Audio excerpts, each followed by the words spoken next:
First of all, let me talk about marriage. Marriage is an honorable thing. It is ordained by God, right? And today, unfortunately, this word is being corrupted. In Taiwan and in Australia, in Taiwan I know, and let me see what other country, all the European country, today the same word marriage can be used for men and men married, lady and lady marriage, and that is absolutely wrong. Marriage is always between a man and a woman, but unfortunately in those world where there is homosexuality and lesbianism openly practiced, and so tolerant in those societies, including Taiwan, they have actually legalized gay marriages. So it is a law that the marriage registrar cannot refuse. If a man bring another man and say, we want to be married, this is my wife. This is actually a man. He said, this is mine. And the man say, oh, that's my husband. You know? So both are men, or both are ladies, and the lady say, oh, that's my husband. You look carefully, she's a man. But unfortunately, this is today's world. It's a world that has gone away from the teaching of the Bible, where men marry men, lady marry ladies. South Africa, they do it, and a few other countries, they're not doing it. They have legalized it, so what to do, right? If I were a pastor, I would never do that, okay? Because marriage is actually between a man and a woman. It's not between man and man, right? It's not between a woman and woman. But unfortunately, in today's world, it has really become corrupted. And marriage is a pure thing. And I want to underscore the word, it is pure. It is holy, right? And I will explain to you what I meant by that. The Bible tells us that marriage is to be held in honor. And that's why, can I tell you something? You must respect people's marriage. Listen, boys and girls, young men, young women. It can never, never be God's will that you fall in love with somebody's wife or you fall in love with somebody's husband, and don't tell me it is God's will. And don't tell me you can't help it. Or don't tell me that I have to marry the person. If that person is somebody's husband, if that person is already somebody's wife, no touch. Don't even have that thought in your mind. That would be absolutely wrong. Understand? It's never God's plan for you to desire another man's wife or desire another man's husband. No matter how great you feel, oh, we are so good together, you know, we were meant together, but unfortunately he married the wrong person. And so therefore you think you have a right to cut in. You don't have a right to cut in. Marriage is a holy and honorable thing. If they are married in the eyes of God, whether it's a mistake or not, it is honorable, it is holy, and it's a no-no. You understand? No-no. And if you have a friend right now or a relative who is considering that kind of thought, that, oh, I love that man, but he's married, and then you were trying to play hanky-panky, go behind when the wife is not around, and you visit the man and have a, what we call a licentious affair. That is so wrong, right? So wrong. As the Chinese say, these are the kind of thing you cannot see light. You have to do it in darkness. You cannot see light. You're too ashamed to be exposed in the light. That's why you can do it in darkness. Only when the husband is away, then you quickly visit the wife. Or when the wife is away, you quickly visit the husband. No, that kind of situation is wrong. Anything that cannot be done in the light and has to be done in the darkness is never right. But like I say, unfortunately, this is getting bad. Right? People no longer respect marriage. They think that even though they're married, you still have a right to cut in, to so-called fall in love with a married man or fall in love with a married lady. That is no. Marriage is an honorable thing, and it's a holy thing. You cannot butt in. Okay, you butt in, you have done a very horrible sin, a horrible wrong. Hebrews 13 verse 4, marriage is honorable among all, and the bed undefiled. He's talking about the marriage bed. Now, of course, when we talk about marriage bed, we are talking about a place where the husband and wife consummate their marriage through sex, you know. And it's a holy thing. It's not one bed, 3 person. You cannot have 2 women, 1 man, or two men, 1 lady. You cannot have that. It is a sacred thing. It cannot be defiled. You cannot have a third party, right? Now, in this regard, I want to tell you something. Marriage and sex are intertwined. Okay, you talk about sex, it has to be within the context of marriage. You talk about marriage, there is always sex. Hardly will you find a marriage that is what we call sexless. Very seldom. If you plan to get married and be sexless, better don't get married, because that's not the whole idea of marriage. Because through the institution of marriage, both find fulfillment and both procreate. They produce the next generation. It's all in God's plan. So remember, sex and marriage are intertwined. Sex is to be within the confine of marriage. It cannot be outside marriage. And likewise, in marriage, there's really no such thing as a sexless marriage. So you plan to have a sexless marriage, don't even bother to marry. Just be friends. Just be friends, because it doesn't make sense. Because it's through the honorable institution of marriage that children are brought up, that through the consummation of this physical union, they become whole, they become one, they become complete. So remember this. Now, in this regard, then you need to remember something. You know what's today's problem? The number one problem in today's world is this. Unmarried men or unmarried people behaving like they're married, and married people behaving like they're not married now. What do I mean by this? Okay, what do I mean by this? Listen carefully. The biggest problem in today's world that has totally gone upside down, morality, is married people behaving like they're not married, and unmarried people behaving like they're married. So let me first talk about the MBA. Who are the MBA? Married but available. They think they're married but they're still available. Goodness, they are married, but the moment they go overseas, they quickly move their wedding ring. Now here, I think in India, you don't use a wedding ring. No ring, right? Correct? India? Yes or no, Pastor Gaibong? Do you use the ring or no ring here? No, but India, as an Adventist church culture, you use ring or no ring? Okay, yeah, I'm just asking about Indian culture, but understand in other culture, right, it's permissible, especially in Australia. It's the most necessary.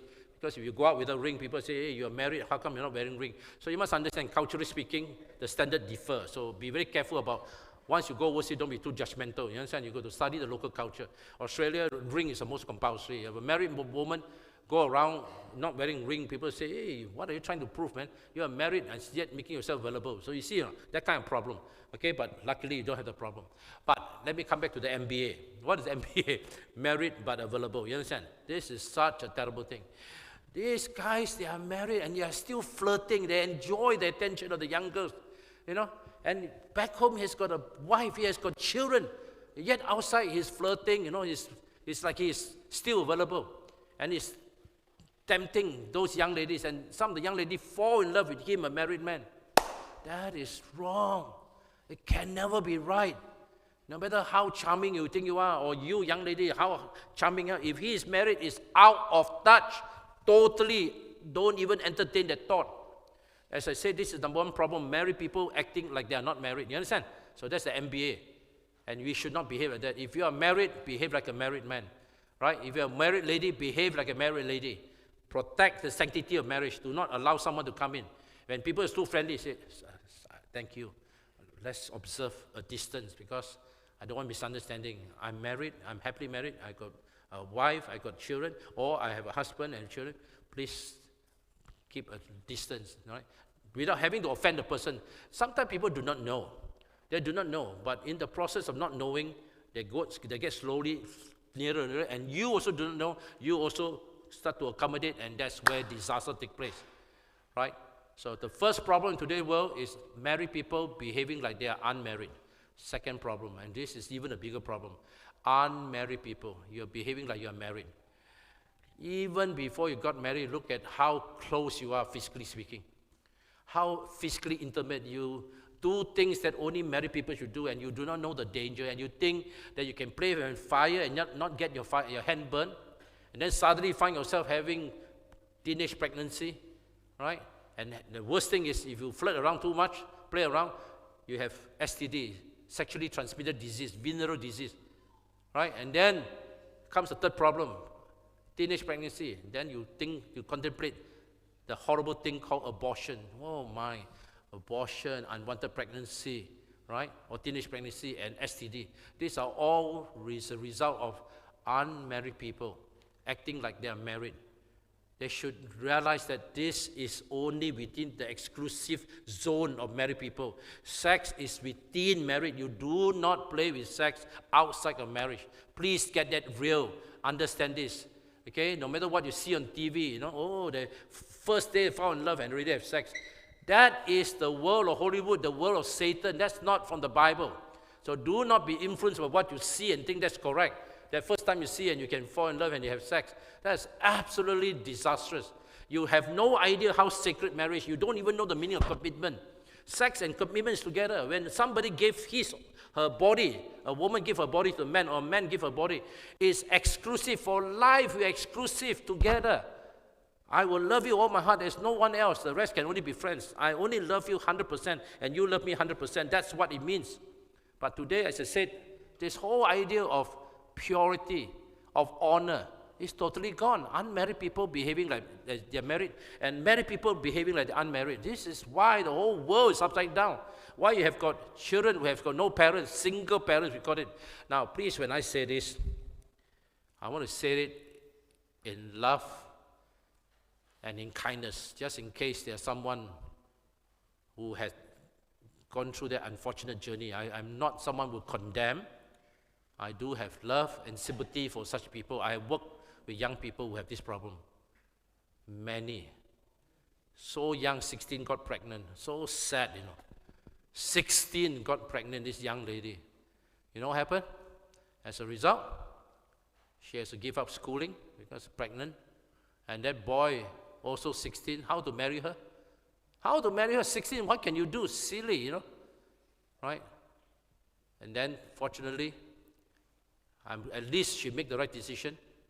She did not abort, because a lot of people thinking of abortion, and that would be a second sin. Not only have you committed what we call fornication. Fornication is sex outside of marriage or before marriage, okay?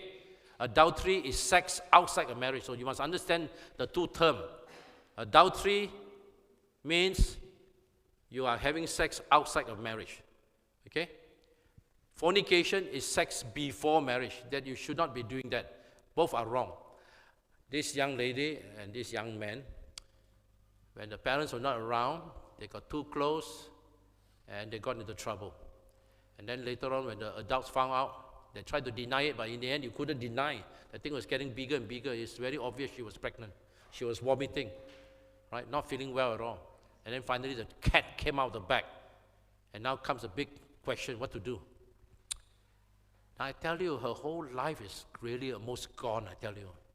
All her classmates went on to college, university, successful career, and she is at home nursing a baby. All her classmates are going overseas for holiday because they have career, and she is nursing her baby. The friends are going camping, hiking, still joining Pathfinder, all the wonderful things, and she is nursing the baby. All the things, a whole world that was meant for her is totally gone, because suddenly she finds herself fast forward into motherhood.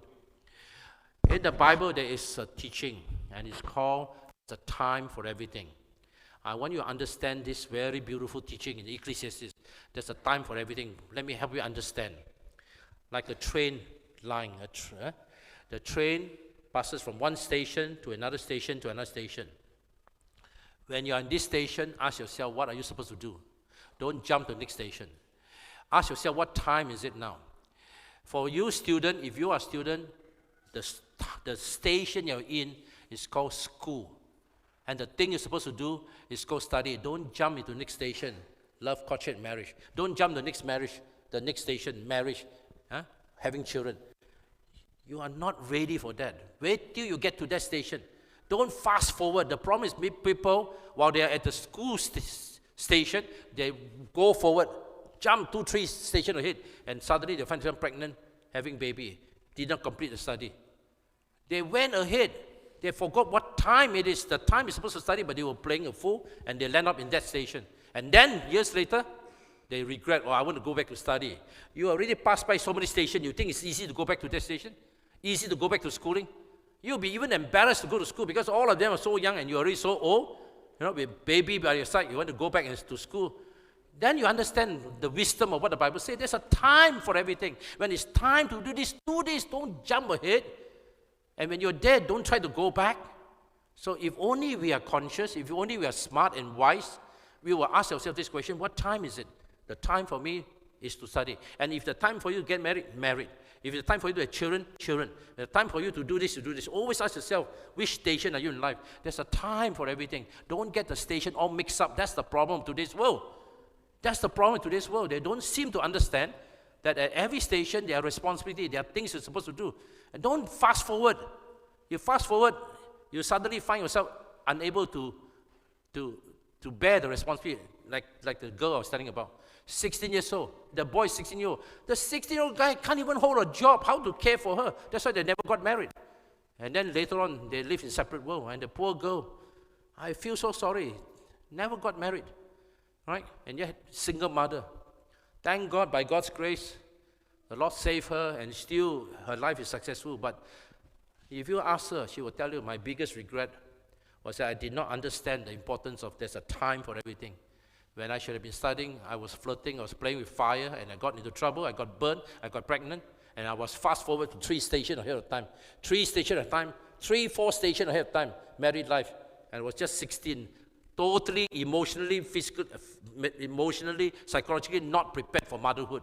And whether you like it or not, suddenly you have to take care of mother, you have to learn how to nurse the baby, change the baby diaper, because she didn't know what to abort. And at least she made the correct decision, did not abort. She became a single mom, and people tried to help her, the church tried to help her.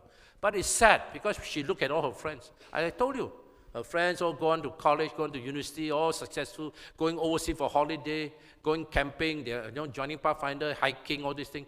And she is nursing her baby.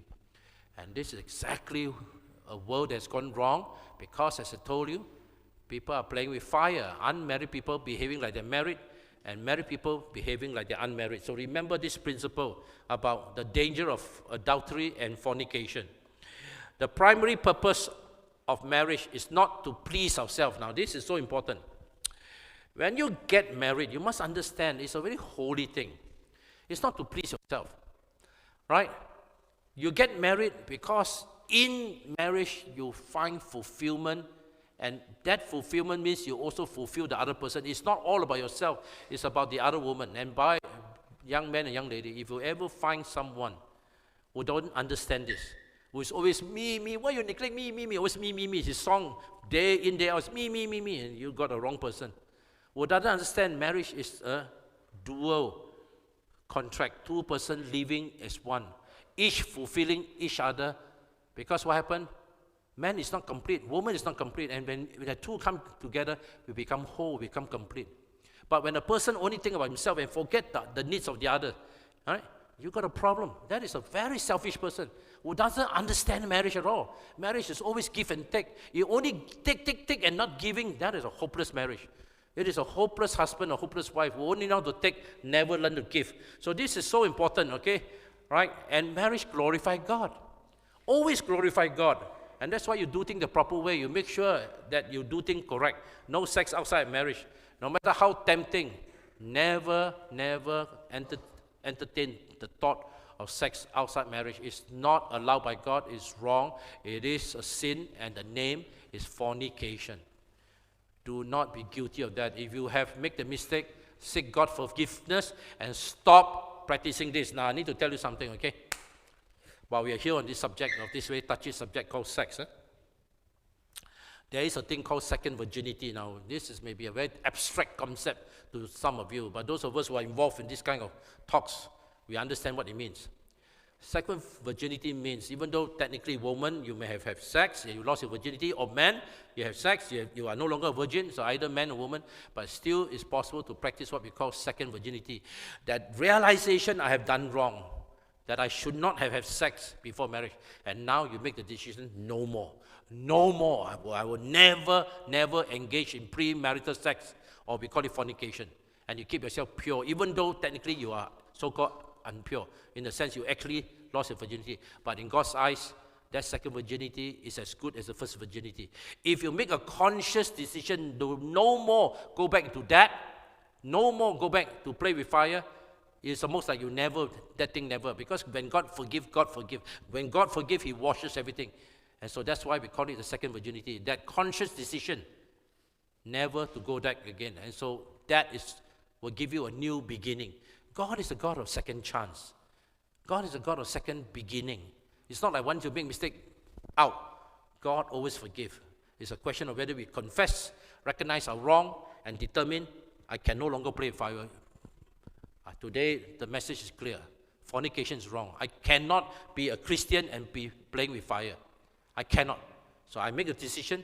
I practice purity, even though technically you have already been impure, but you practice purity from that time onward, and that is called second virginity. And as far as God is concerned, it's as much as pure as the first virginity. God forgive and God forget what has happened. When He wash away clean. He really erases the past. Even though people cannot forget, God forgive and God forget. You understand what I'm saying? So the important thing is, as I said, even if you make mistake, you can still turn things around. Just make sure you don't go back into this mistake. So remember this. This is so, so important. All right? Marriage builds up one another. It's a teamwork.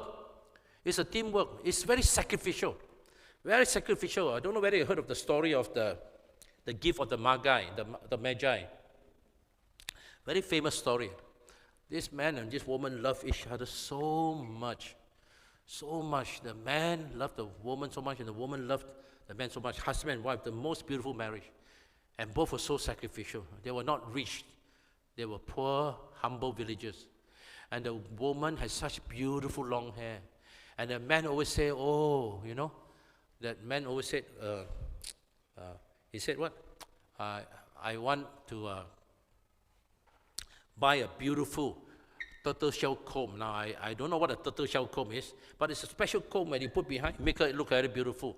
Right? So she wanted to save money, right, to buy her a turtle shell comb so they can put behind, make her even beautiful for Christmas, right? That's what she wanted to do, okay? And in order to do that, she has to, I can't remember what she did. She has to give up something, right? This is where I forgot the story. Now, I can't remember what is the thing. She has to give up the thing, right? In order to do that, yeah, I think it's, what is that now? Suddenly I forgot what is the thing. But, anybody remember the story? What did the man have to give up again? I forgot the story. Watch. Yes, now I remember. Because there are two stories that are similar. So I almost was thinking about the hunting rifle. That's the story of Matilda Loisel, Kid de Maupassant. Because I just preached a sermon not long ago, so I'm still trapped in that mindset. You're right, it's a watch. And this man, all right, okay, had a watch, but without the beautiful, what do you call it, chain around it, without the chain. And so she sold the watch, that precious watch that was handed down from generation, in order that she may buy the beautiful turtle-shell comb to give the wife for her beautiful hair, because her wife has such lovely hair. That would look so nice, when she's all tied up with that little comb behind. Without him knowing, that wife also was a sacrificial wife. The wife was thinking, here come Christmas. What can I get for my husband? And both have no money. And then she looked at the mirror and she saw her long flowing hair. And then she realized her hair can be sold. Because people use hair to make wigs, the artificial wig. So she sacrificed before the mirror, and it's painful for her because she looks so beautiful with long hair. She cut off her long hair, and with that tie it together and sew it, and with that money bought the band, the chain for the watch, right? Or rather the chain for the watch. And here come Christmas on that day, and they exchange presents, and the first thing the husband saw, darling, what has happened to you? Where's your beautiful hair? Because here is the comb that's supposed to fit behind. And now you have you're almost like you're bald-headed. And then the wife said, oh, darling, it's okay. I sold off my hair in order to buy you this chain for your watch. Where's your watch? Then she found out, you sold your watch? So guess what happened? One sacrificed her hair to buy the chain for the wife, for the husband. And one sacrificed the watch and now have got nothing to buy the comb for the wife. So both have incomplete present, correct or not? One with a comb but no hair. One with a watch but one with a chain but no watch. But that just go to show the allegory is about, that's what marriage is. It's so giving. So giving. You always ask yourself, what can I give? Not always, what can I take. So when you have a husband or woman who always crying and complaining, I don't have this, don't have that, you know that you got the wrong person. But of course, you pray that she will be changed by the grace of God. I'm not asking you to divorce her or to leave her. But it's sad if a woman or a man has that attitude where you only know how to take, never how to never learn how to give, that is a big disaster, right? Now, you know, I have a habit. Because my work, I travel a lot. I really travel a lot. I'm retired by right. I shouldn't be traveling. But still, God in His wonderful grace still send me around the world to do His work. I should be resting. I should be spending more time with my grandchildren, you know. But never mind. But I always have this habit. What's the habit? Wherever I go, I always buy back something for my wife. Wherever I go, I never return home empty-handed, which is my way of telling my wife, darling, I may be away, but I think of you. I call her every day, by the way, right? If I don't call her, she'll call me, right? You see, so our connection is still good, but I'll always make sure I bring back a simple token or something from that land, right? Sometimes I buy traditional clothing or whatever. I always buy her back something, which let her know I may be away, but my heart and thought is with you. And this is something that we must learn to practice as husband and wife, all right? To be that kind of caring couple, okay? Now, certainly the married couple is pleased,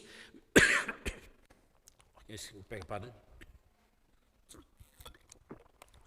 The married couple is pleased with each other, but the primary focus is on God. How do we glorify God? How do we glorify God? It's not just for our own pleasure. And when you get married, it's supposed to strengthen the spirituality of each other. That as a result of me coming into her life and she coming into life, we are stronger spiritually. Not as a result of coming, cause the person wander further away. Marriage is meant to embolden and meant to strengthen each other spiritually. So remember this. So why did God create the marriage? Number one, we are not complete in ourselves. In ourselves, we are only half the equation. Half the equation, especially when sin came to this world. The loneliness is there in our heart. It is there. It's a very terrible thing to be lonely, to live your entire life without someone by your side, unless God has given you the special gift. Now, that's called the gift of celibacy. Not all of us have the gift. Very few people have the gift. The minority of the minority can live by themselves without ever having a partner in their life. Okay?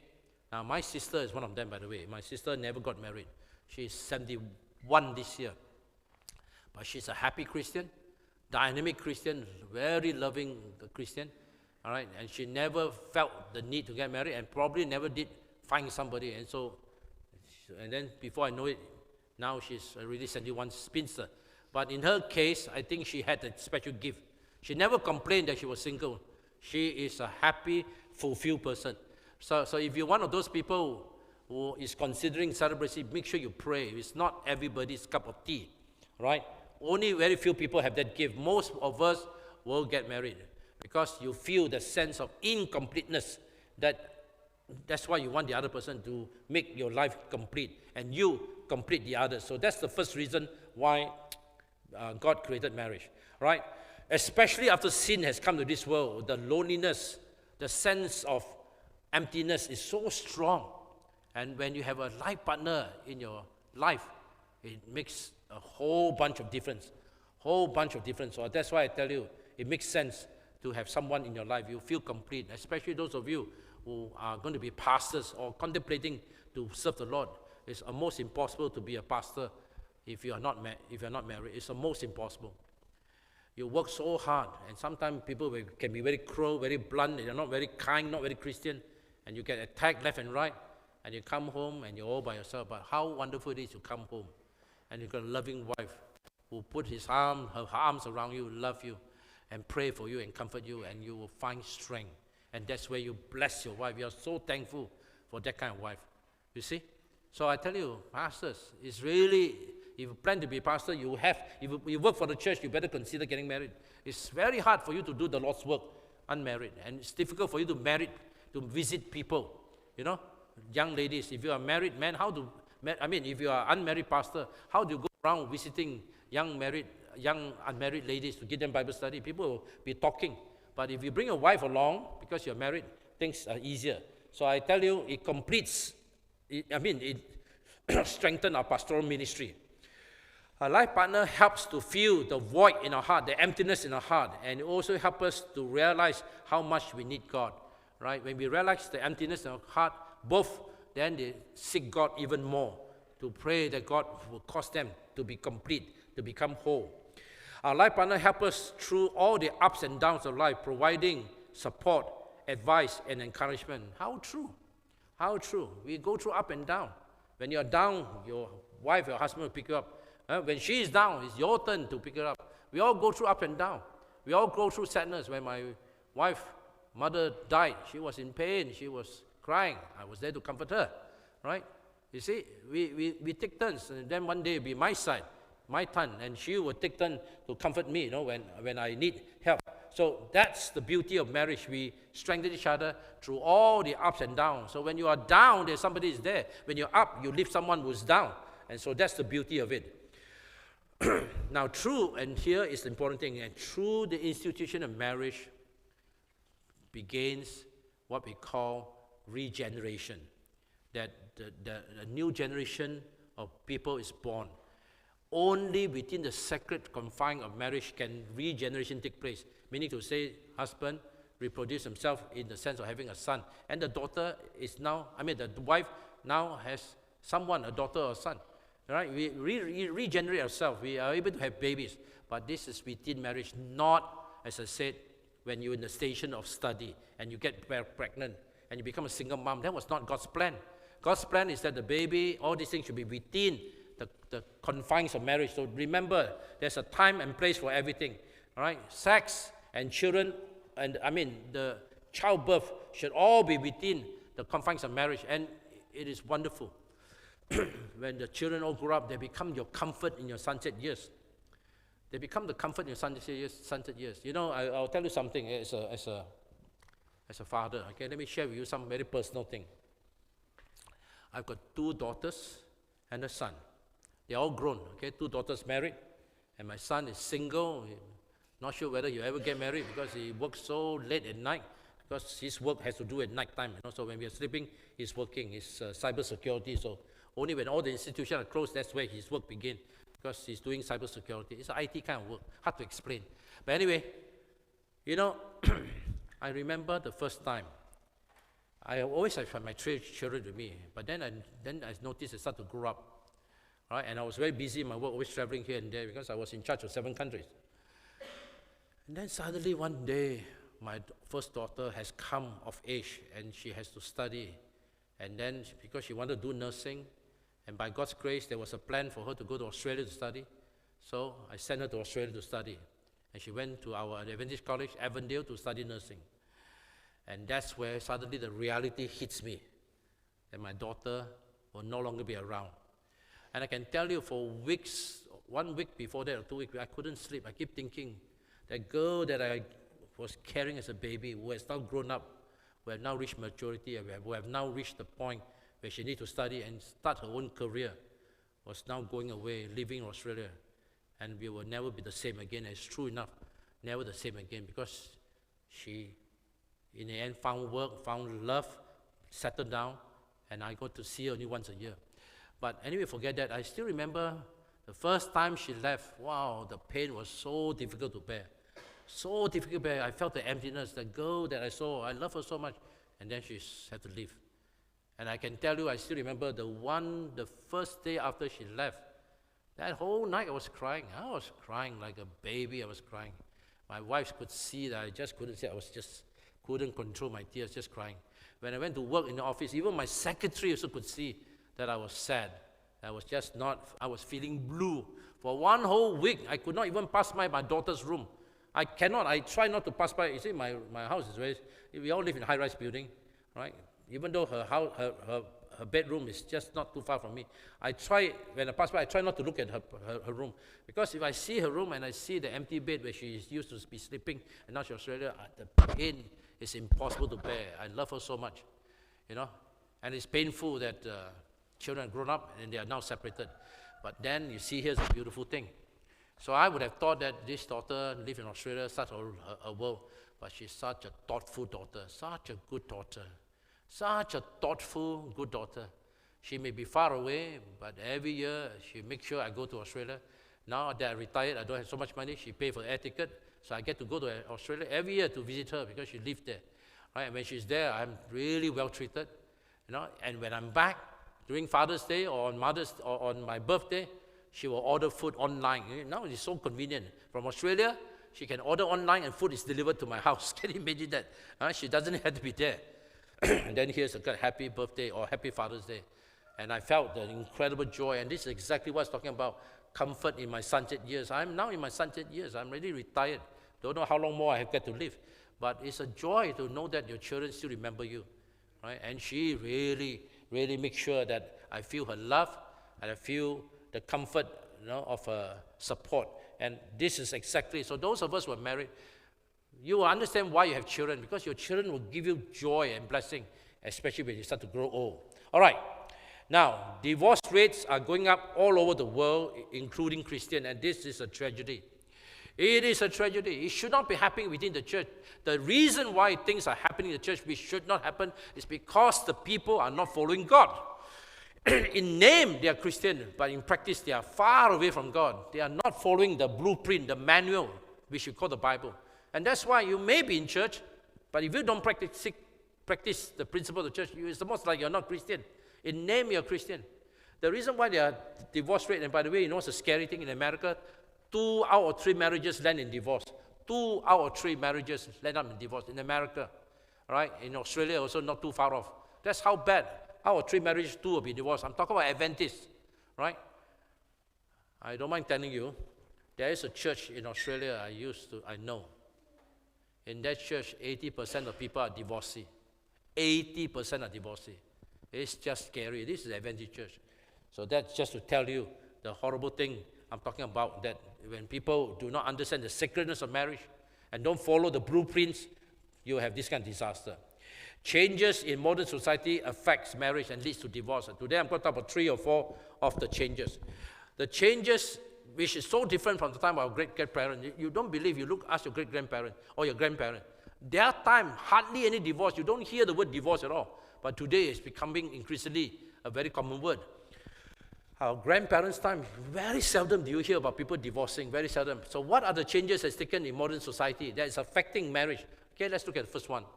The first one is this: movement from the extended family to the nuclear family, resulting in an absence of family support and the role modeling. Now, what is talking about?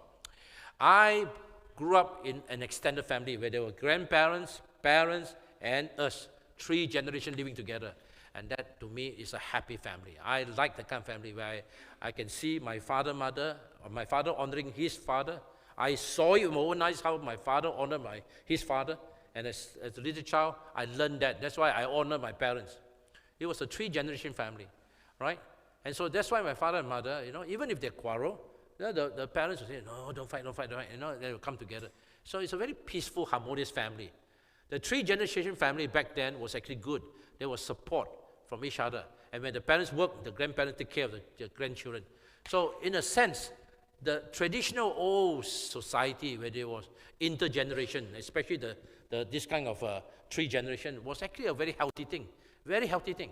But unfortunately, in today's world, right, people have become, they like to be independent. They like to have their own family unit. They say, bye-bye, parent, you take care of yourself. And they all go out, start their own home.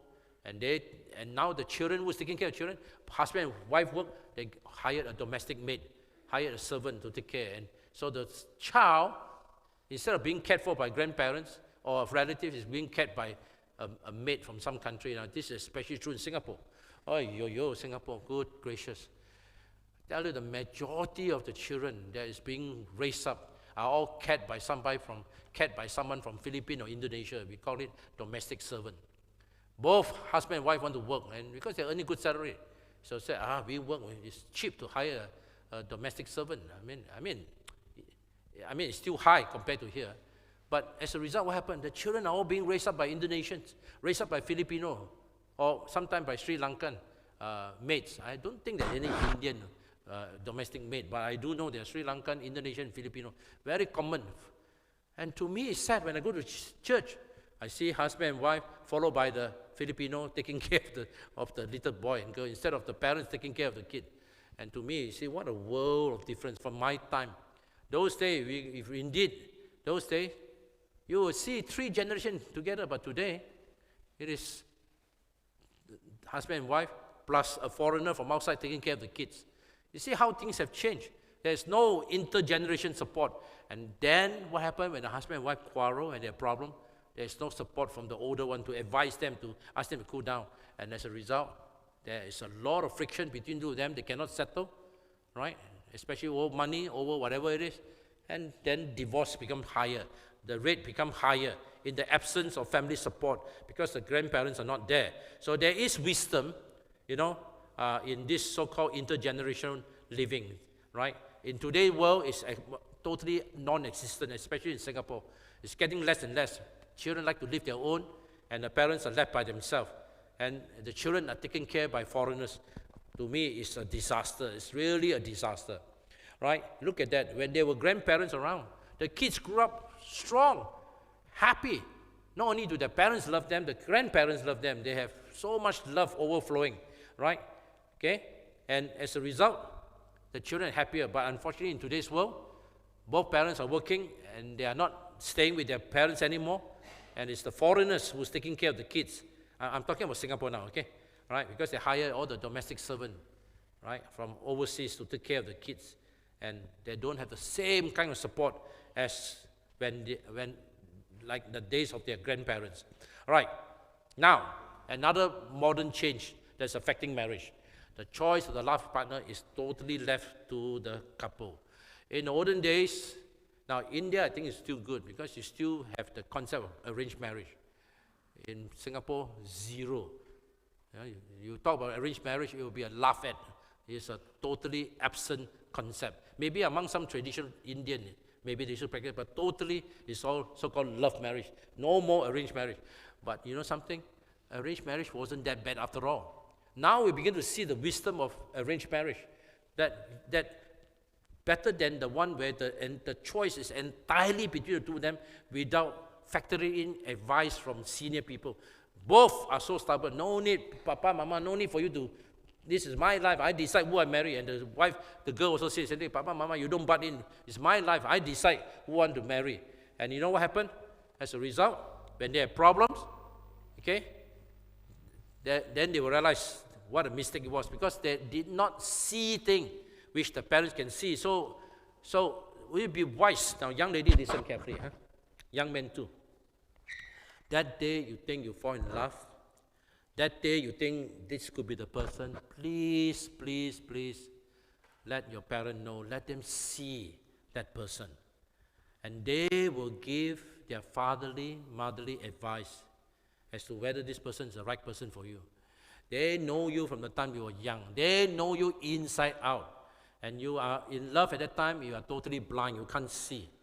But your parents can see, and that's why it's good to bring that prospective person that you are in love with to let your parents see and let them give you the fatherly, motherly advice to see whether that person is the right one. All right? Rather than you making the decision all by yourself when you actually lack the experience and the wisdom to see because you are too in love to see the actual reality because you can't see it, right? You only see the good side, okay? Many young people do not think carefully, all right, or wisely about the choices of a right partner, as they do not know the serious implication of marriage. And as a result, they do not consult their parents, and then you find disaster happening. Unlike the past, where marriage responsibility were fixed and both spouses knew who this responsibility, this is the third thing I forgot. Now we're moving to the third reason why divorce is getting common. The third reason is this. In the olden days, the roles are fixed. What husband is supposed to do, what wife is supposed to do is very clear. Let me give a good example.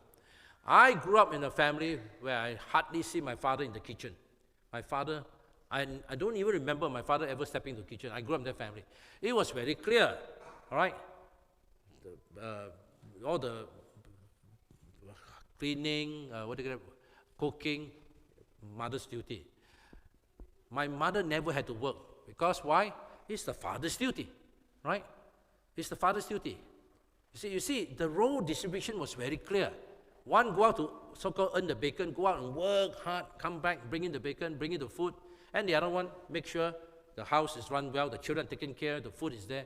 and it's a very harmonious society. Both understand their responsibility, they're under the role. But in today's world, because of the leveling of education, both are equally educated, both have the same potential to earn money, so both go to work. And when one come home, the husband say, hey, wife, you come back good. Hey, where's my dinner? And the wife say, what do you mean dinner? I also came back from work. What do you mean by dinner? You know, because nobody cooked the dinner. Not like in those days, the responsibility is very clear. Who does this? Today is absent. So that's why in premarital counseling, when I officiate a couple, I never married a couple unless at least 3 premarital counsel with me. And one of the things we talk about is roles and responsibility division. Who does what? Especially when I found that both are planning to work. And then I said, if both of you are planning to work, you better discuss who does this, so the duties are clear, so that men know what they're supposed to do, ladies know what they're supposed to do. Now, traditionally speaking, let me tell you this thing, okay? Traditionally speaking, it is always a fact that for society will never frown upon a woman who doesn't work. If you woman does not work, I'm talking about married, society traditionally will not frown upon you, will not say, hey, why you don't work? But if you do not take care of the family and the house is a total mess, it's like pigs staying in the house, it's so dirty, the house is not cared for, dishes are not washed, clothes are not washed, food are not cooked, people will come after you and say, you are not a good wife. Because that is supposed to be your roles. Same thing, the men. Nobody in society will ever frown upon a man that the house is not clean or the children's clothes are not nice. They won't really cast aspersion or be scolding the man. But if that fella doesn't work, he's always sleeping and doesn't go to work, he will get the full blast of society. Because societal expectations have always been, men go to work, bring the bacon, woman is the counterpart, make sure the house run well. So the role division traditionally has always been like this. But in today's world, because of the leveling of education, both sides are equally educated, both are empowered, they have money earning potential. Wow, look at Singapore, my goodness, the wife, sometimes the wife is even more educated than men, and she earns even more than the men. So therefore, when she comes home, it's always either the domestic maid cook or order food. Nobody cook. But as I said, in this kind of marriages, before I officiate marriage, I always tell both of them, okay, there are a lot of roles and responsibility. Who does what? Make sure all these things are spelled out. So when you enter the marriage, you already know, okay, these are men's duty, these are women's duty, clear division of roles so that there's no conflict. So both know what to expect of each other, right? Especially in a world where there is a leveling of education, okay? This is so important. Traditionally speaking, as I told you, bread are the men breadwinners, the one who bring in the bacon, right? And women are the housewife.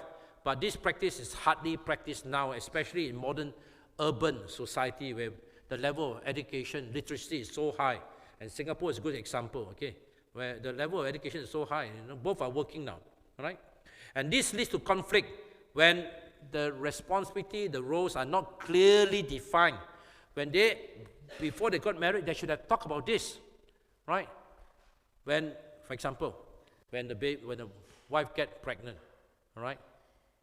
Are you going to stay back for 1-2 years to take care of the baby, or you still want to work and then hire someone to take care of the baby? If you have talked about this thing, there will be less conflict. So both, before they get married, they talk about this, okay? All right? Okay, it will be clear that before we get married, both of us will work. But the moment you have children, darling, you will be expected, and I hope you don't mind, for at least 2 years, while the children need mother the most, you will not work. I will work hard to bring in the bacon, bring in the money, but you will stay at home. And both agree, and then you have a harmonious family. But when you don't talk about this, you don't even discuss, then suddenly the wife gets pregnant, and then suddenly she still wants to work the moment the confinement period is over, and she wants to work. Now comes the big question, who take care of the kids? And if you have a 3-generation family with the grandparents around, that's fine.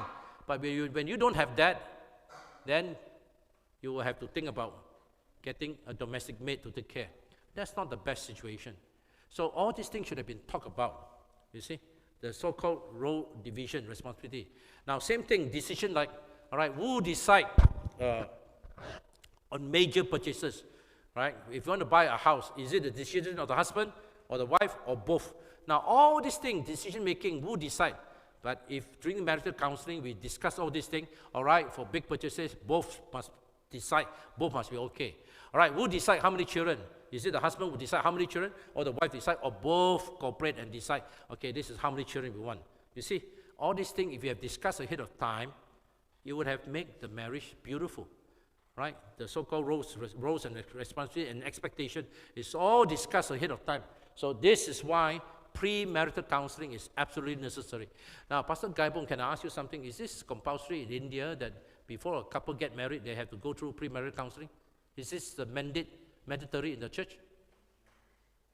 No, I mean, I don't know about your section or your union. Say again? It is not compulsory. Not compulsory. Yeah. Now, in Singapore, in Malaysia, it's the most understood, it's mandatory. I will never officiate a marriage unless I tell the couple, hey, either I give you 3 or 4 pre-marriage sessions or someone, and that person must confirm he actually gave you. I will not be comfortable on that day officiating a marriage, knowing very well this couple know nothing about marriage, you understand? Nothing about the seriousness about marriage. And I want an ordained pastor or some, like me, I have given umpteen times. That's why this material, a lot come from my own experience, right? I mean, by God's grace, I give thanks to God. You see, it is important before you get married, you must know what you're getting into.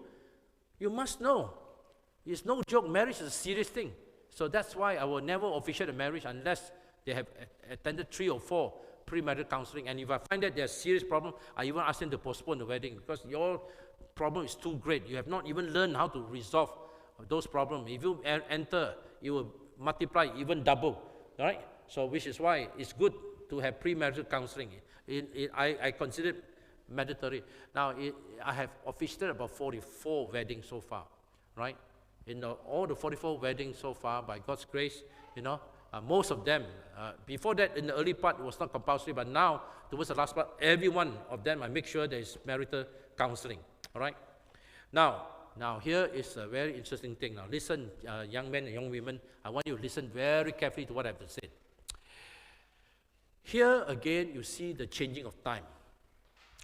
Society, generally speaking, have this unwritten principle, and this is this. Men always marry down, ladies always marry up. Now, what do you mean by ladies marry up, men marry down? Now, what's the meaning of this? It's not a disparaging thing, okay? Don't think that ladies are lower. No, don't get me mixed up. I want to explain to you the concept of what we mean by men marry down, ladies marry up. Let me give a good example, okay? Let's just say I take a young lady here, for example. What's your name, my dear sister? You are not married yet, are you? No, huh? No boyfriend yet? God? Okay, good. Then you'll be a good example. Then you'll be a good example. Because you're married, I can't use you as an example. Now, tell me honestly speaking, if you don't have a boyfriend right now, let's just say the day come, you seriously consider. Let me ask you 3 questions. Will you be happier and more pleased with someone who's taller than you or shorter than you? Tell me the truth. Taller or shorter? Which one? Taller? Am I right? This is an example of marrying up. You see the point? You're not marrying down. You get the point? Will you be happier marrying someone who is more educated than you or less educated than you? Tell me the truth. Would you prefer to marry someone more educated than you or less educated than you? Again, tell me the truth. More. Again, you are marrying up. You get the point now I'm talking about. You see the point or not? See, this is what I meant by marrying up and marrying down. And even though this may not sound very nice, but would you prefer to marry someone who is economically so far behind, or you prefer someone who is either the same level or a little bit better than you, economically speaking? Again, tell me the truth. Better or lower? If you have a choice, I'm talking about if you have a choice. You prefer someone, and nothing embarrassing, there's nothing embarrassing about your answer. In fact, if most of you are honest, ladies, you again will prefer someone economically stronger. You understand? I mean, it's a fact. Nothing to deny, nothing to be ashamed about. Why? Because it all boils down to a very simple reason. Ladies usually marry for security. That's the reason. Ladies, the one you look for is a man who can protect you. So here you are, and you marry someone shorter. How can the short fella protect you? You understand? You ask yourself. Huh? And the problem, the young man will run away, and then you're left by yourself. You see, that's exactly the point. You marry for security, right? How do you marry someone who has less education than you, cannot even earn so much, and when you get pregnant, who's take care of the baby, because you can't go to work. So then, luckily, you got a husband who has the means, to earn money and so on. I'm not asking you to marry a rich guy. I'm not saying that. But I'm asking, to be frank, that women always marry for security. You understand? So nothing wrong with that. Now, the other way around. Let's look at men. Okay, do you have a young man? Are you married, brother? No, huh? So I don't mind you using example. Now again, be very truthful. What's your name again? Okay, Poon. Be very honest. Would you prefer to have a girlfriend taller than you or shorter than you? Tell me the truth.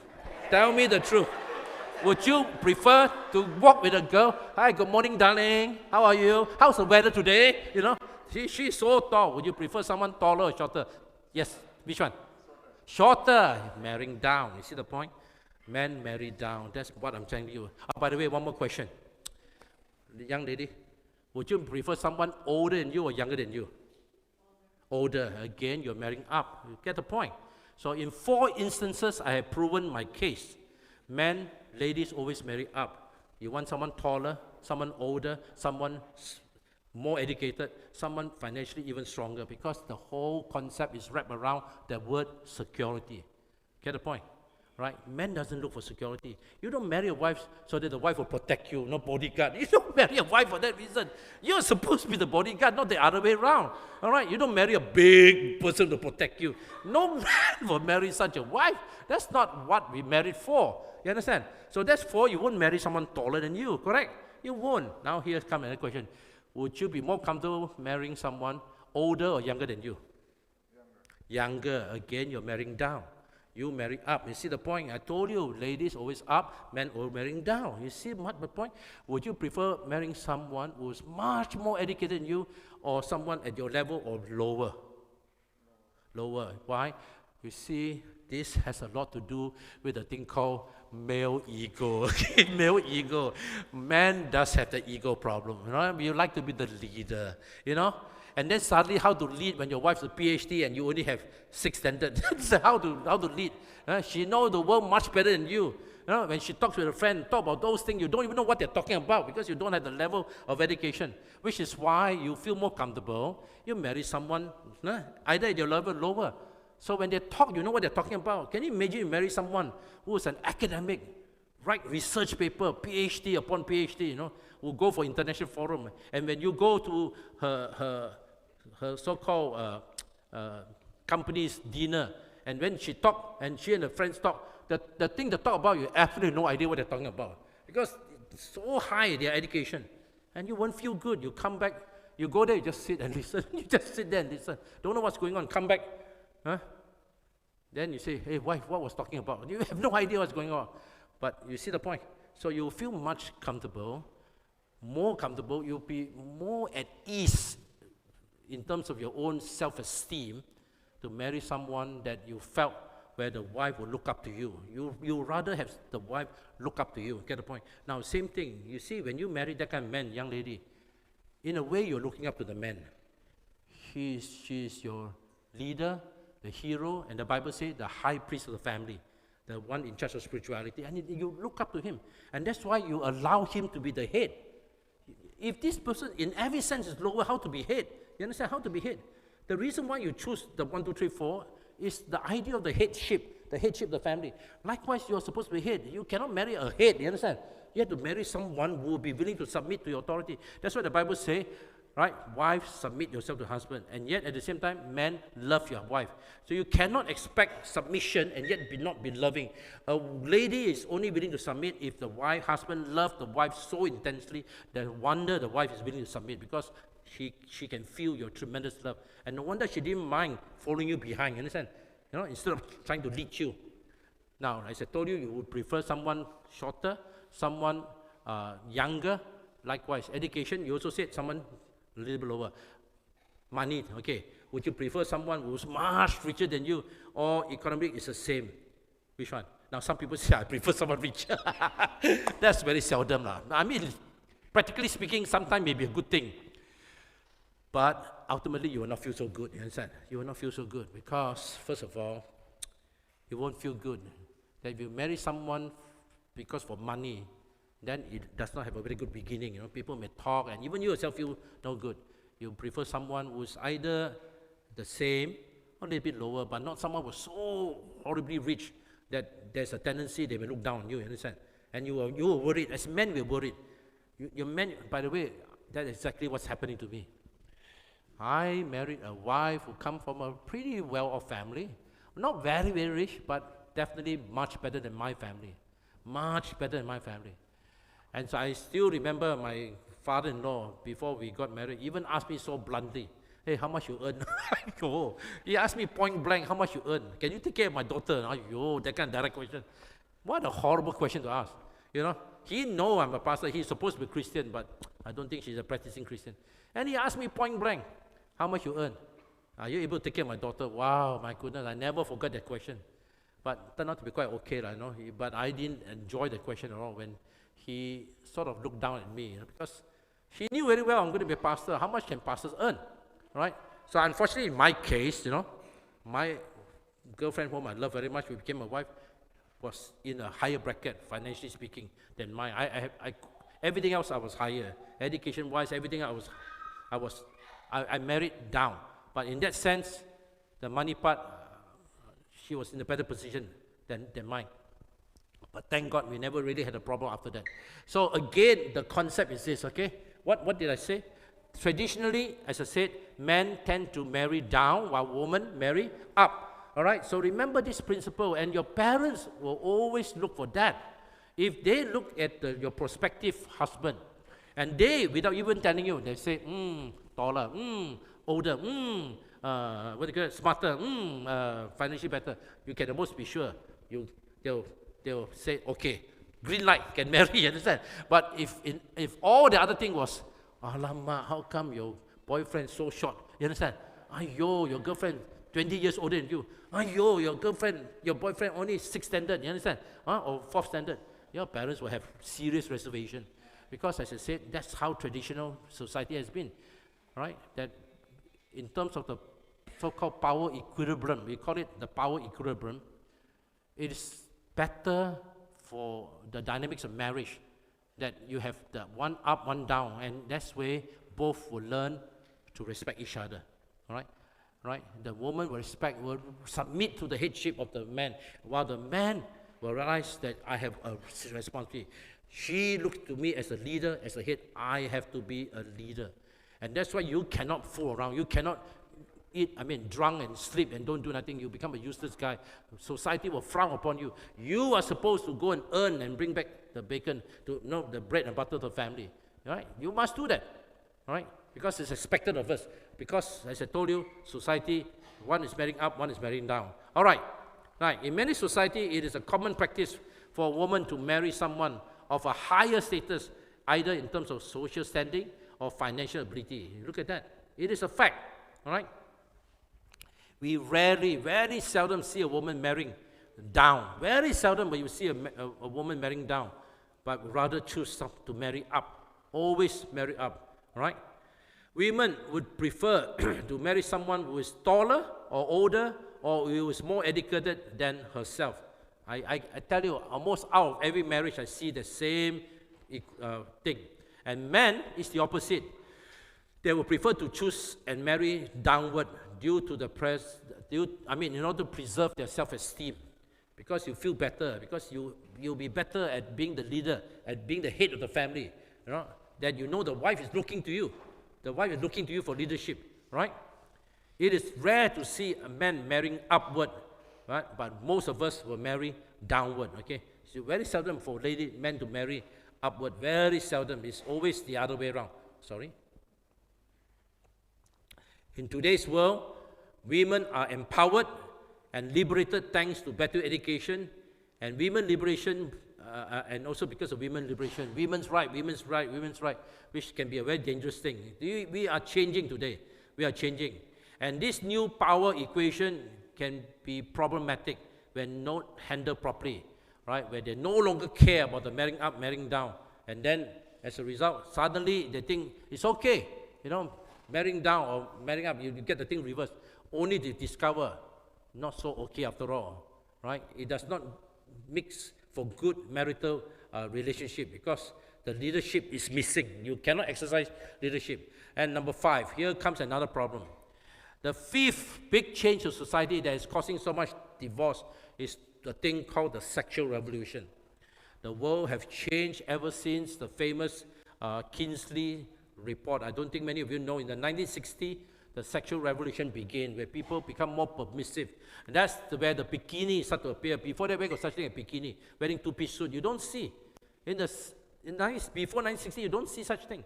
From 1960, that's where what we call this wave of revolution idea, and it's called the sexual revolution, where people become permissive, anything can. All right, and together with it comes also the invention of more what we call contraceptive device, more option, the condom, the IUD, the pills, and all these things that is preventing people from getting pregnant. All were together, and as a result, what happened? People are now daring.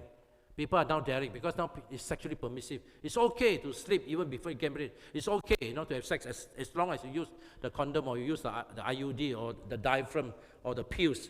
You see, these two things, this sexual revolution together with the advent of contraceptive devices were all together, and it brings about a tremendous change in the way people think, and people now are more daring to wander into darkness, into danger, like what you see today, right?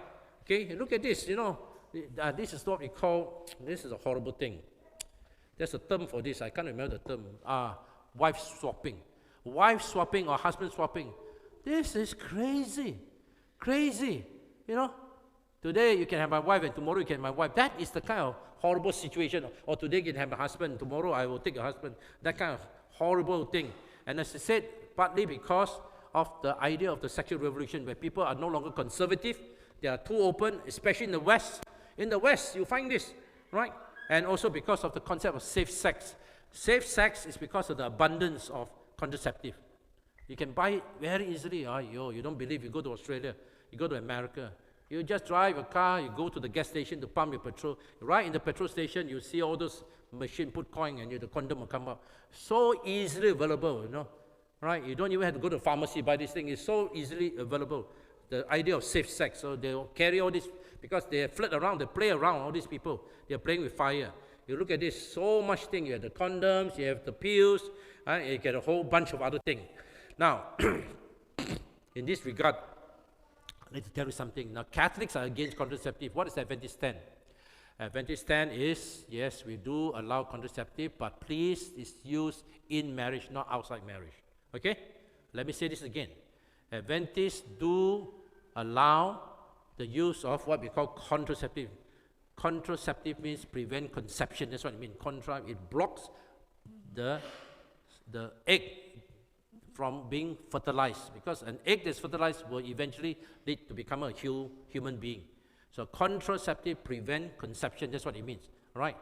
Now, so the Adventist stand is that we do allow, but it is within marriage, not outside marriage. You don't use contraceptive for boyfriend and girlfriend who are not married. That is no. Okay?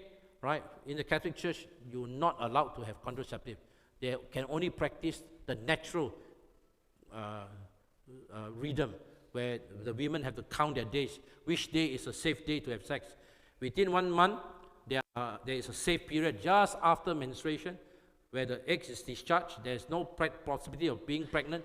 Between that day until the next ovulation, it's called the safe period. So the Catholic, the really staunch Catholic, they practice this, but not Adventist Church. We don't teach that at all. We do allow for contraceptive, except one thing. Now, you need to understand. Contraceptive is to prevent conception, prevent the egg, which the woman discharge. Upon meeting the sperm, it gets fertilized.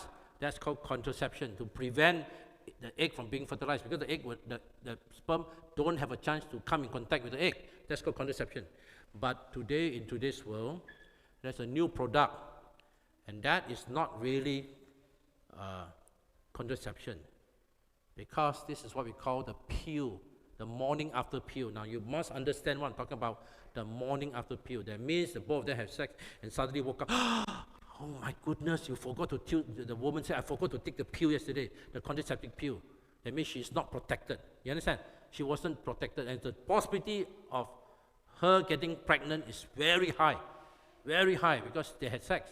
And it was during the time she just ovulated, right? Where the eggs was discharged from the body. So the chances, and then what happened?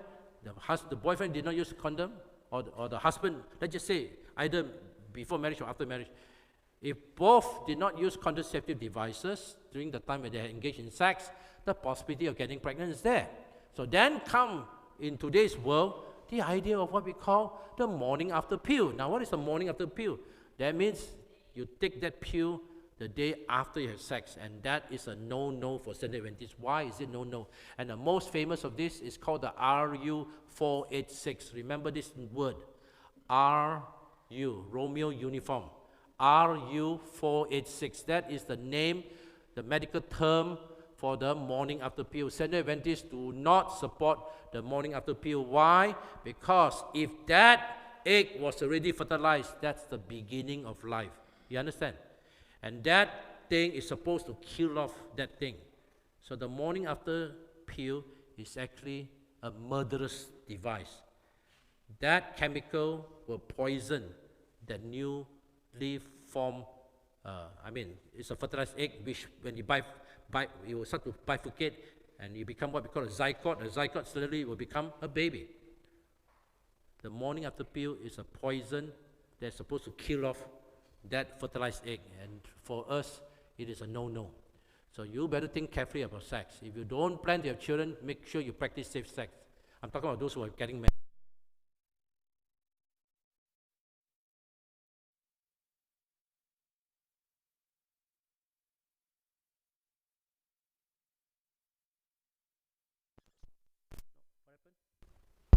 Okay, all right. Okay, so RU486 is a no-no.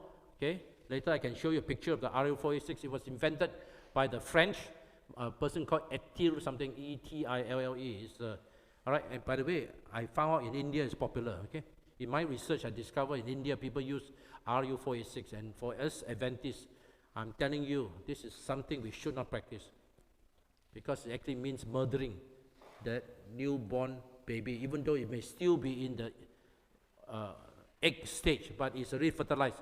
When the egg is fertilized, it is the beginning of life. Live by itself, 9 months later, you will find a full-grown baby. So whether it's so small, whether it's big, it's still killing. Get the point?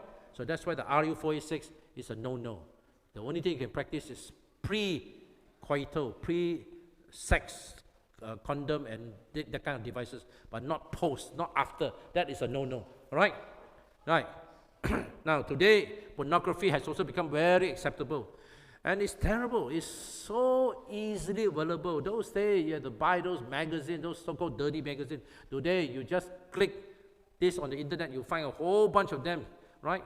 You find a whole bunch of this kind of material available so easily, just a click on the button. And as I said, this is all part of the sexual revolution, all part of the sexual revolution, right? And then the other big problem, homosexuality.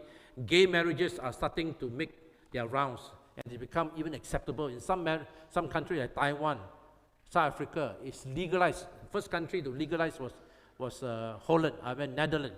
They were the first country to legalize gay marriages, where men can marry men, lady can marry lady can marry lady. And that is really, really sad, really sad, all right? Now, look at it. This is the sexual revolution. So open. Everything is possible. We call it the permissive society. Compared to the time 200 years ago, during the time of Queen Victoria, my goodness, you know how conservative it was? Even the piano legs was covered with cloth. Can you imagine that? Because it was considered dirty to see legs that was not covered. Can you understand the joke or not? This is the piano legs. Even the piano legs had to be covered with cloth, because they say you cannot have legs that's not covered. You understand?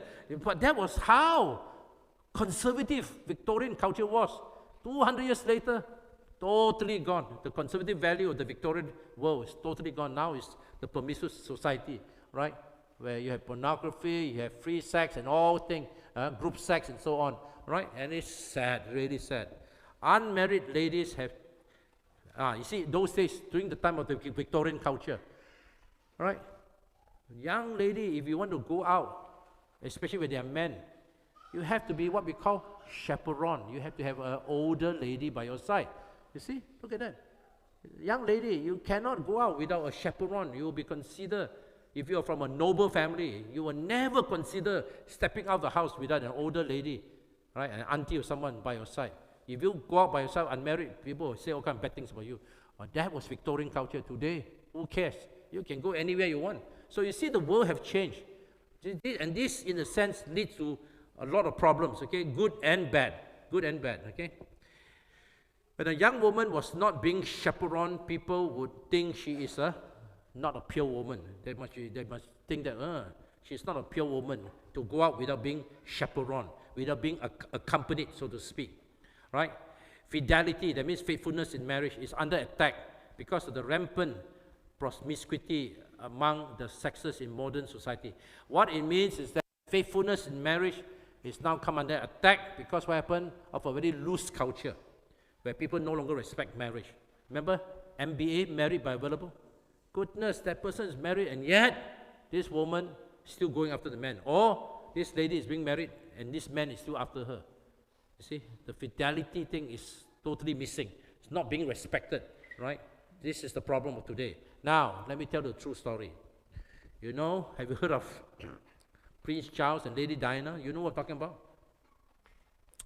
I remember this picture very well because this took place, let me see, around about 1973. I remember I was in my 12th standard, I think. At that time, I have many what we call pen pals, friends that I write letter to from England. I got 9 friends from England that I used to write letter. And now from Malaysia, I haven't been to England before.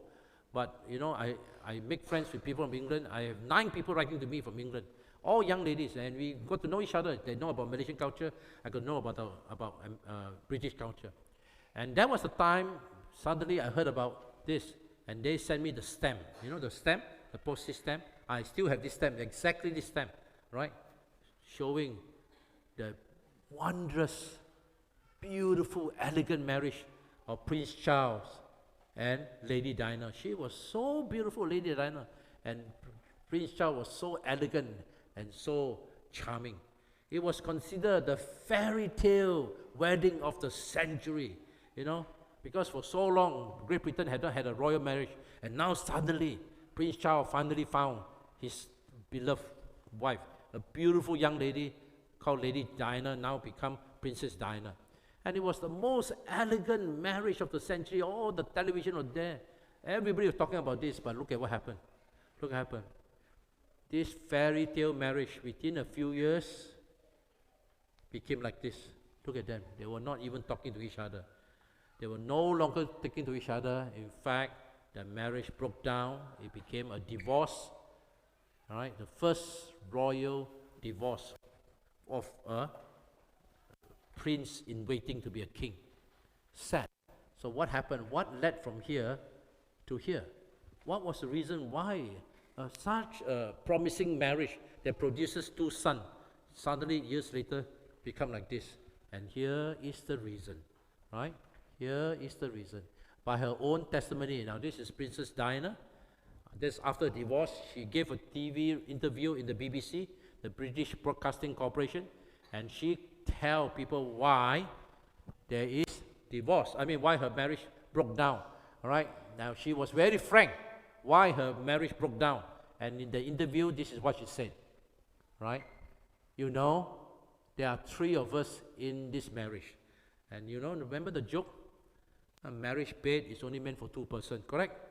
Husband and wife. But you know, when she used the word, there are 3 of us in this marriage, the interviewer immediately know what, the one interviewing her immediately know what she was talking about. There was a third party, that's what it means. There was a third party. Someone who did not respect the marriage, even though Prince Charles is actually married, but that person did not respect the fact of marriage and still tried to butt in, still have a licentious relationship with the husband. And that husband was an MBA, married by the available. Prince Charles should know, I'm married, I should not be involved in this. But he also did not respect. And so, as a result of the third party, you know, then you know what she said? So, it's a bit crowded. It's a bit crowded. Can you imagine the bed, 3%? Of course, she's using an analogy. What it's saying is the marriage bed is meant for 2 persons. How can you have a third bed? It's become crowded. Meaning to say, that's why my marriage broke down. Remember, this is using it as an analogy, a metaphorical speech. So, this is what she's talking about, this third party, which unfortunately today is the wife of King Charles. This was the third party, Camilla Parker. So it's very sad that her marriage broke down because of the third party, right?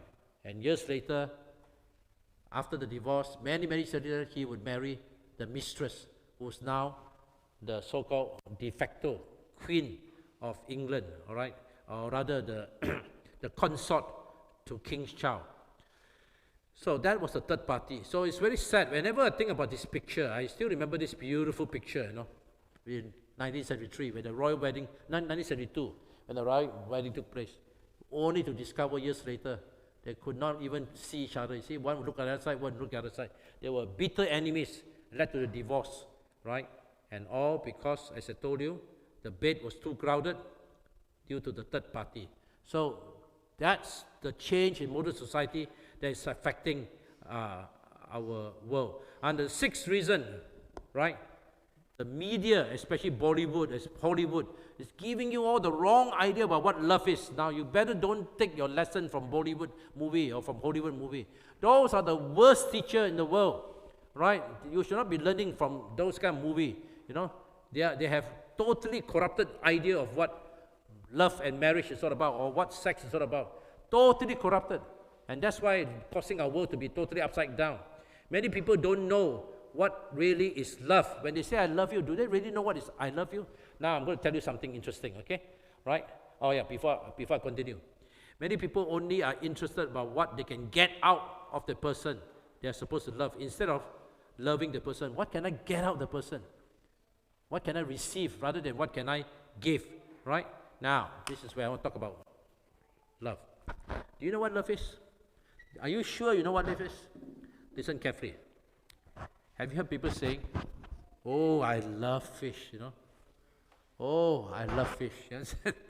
Now, when the person says, I love fish, do you think he's actually talking about, I love the fish since the time he was small, he's my best friend? What is he talking about when he says, I love fish? What is he talking about? What is he talking about? I love to eat fish. That's what he's talking about. All right. So notice, the word love is used. I love fish. But when he says, I love fish, it's not talking about, oh, this is my best friend, you know, that I will take care until the fish die. You see, the word love is used in such a, what do you call that, wrong manner. Because that's not really what love is, you know. So when you say, I love fish, what it really means is, I love eating fish. Now, be very careful, it's the same thing today. When you say, I love a person, do you really know the dimension, the depth of love? Do you know that it's supposed to be sacrificial?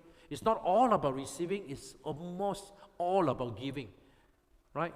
It's not me becoming a better person. I, as a result of marrying her, will make her a better person. Unless you have that kind of concept, then when I marry this person, I will make that person a happier, better, more fulfilled person. And that person, when he marry me, will make me happier, more fulfilled, spiritual person. That should be the dynamics in marriage. That should be the kind of concept, right? Instead of, I love you, which is really, I love eating fish. I love what I can get out of you. It's a selfish kind of love. This is not real love, right? You're getting something out of the thing. You're not giving anything back to the fish. When you say you love fish, is the fish benefiting? Yes or no? The fish is being eaten up. Where the benefit is? There is not benefiting at all. The poor fish is being eaten up, right? So unfortunately, this is the concept of today's concept of love, right? So just like the fish, which is sacrificed to fulfill a person's appetite, many people would sacrifice the other person they are supposed to love to fulfill their own selfish desire. So don't do that. When you marry someone, you're supposed to make the person a better person, not make the person worse off. So remember that, okay? Don't treat the person like a fish. This selfish attitude is not true love.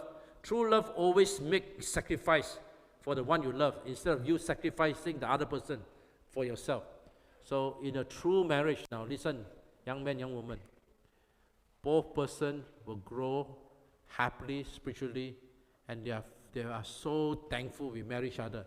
As I always tell people when I officiate a marriage, I will tell this young man, and I tell the young woman, young man, this girl is God's gift to you. And I tell the girl, young lady, this man is God's gift to you. God has gifted each other. value the gift. Cherish the gift. Love the gift. Protect and love each other. Now, this is where I have to say something, okay? I really have to say something, and I say it respectfully because I don't really know Indian culture, but yet I have to say it because I will be very remiss in my duty as a servant of God if I don't say this thing, okay? So I'll be very careful how I say it. Okay. One of the things I do in premarital counseling, and you'll be surprised I do that. Recently, I just did that for a couple in Tahiti, French Polynesia, whom I met only about 1.5 months ago when I was visiting Tahiti, French Polynesia, which is South Pacific. Very far, it's almost like an island of Hawaii.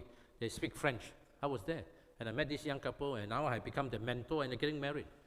And in one of my counseling sessions with them, which is through Zoom, even that I told both of them very frankly. I told the man in the presence of the lady, and I told the lady in the presence of the man. Listen to what I said. If, now young men, I'm speaking to you first, all the young men listen to me, okay? All of you young men, if you're not married, you listen to me as if you're getting married and you're standing there or sitting there beside the girlfriend you're marrying and you are seeking counseling from me, and I will tell you this pointedly in the presence of your girlfriend, of the woman you're going to marry. And I also ask the woman the same thing. Listen, and here's what I said. I said, young man, whatever your name is, okay? You must never forget this advice I give you.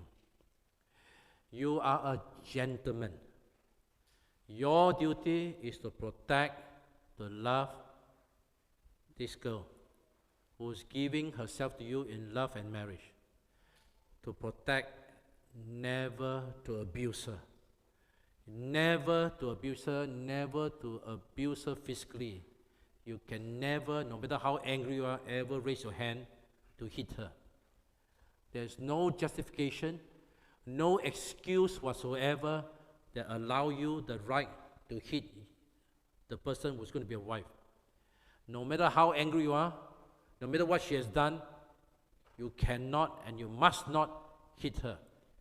Will you make the promise? I will never officiate a marriage unless I extract that promise from that man who made it in my presence and in the witness of that girl, and that girl hear it.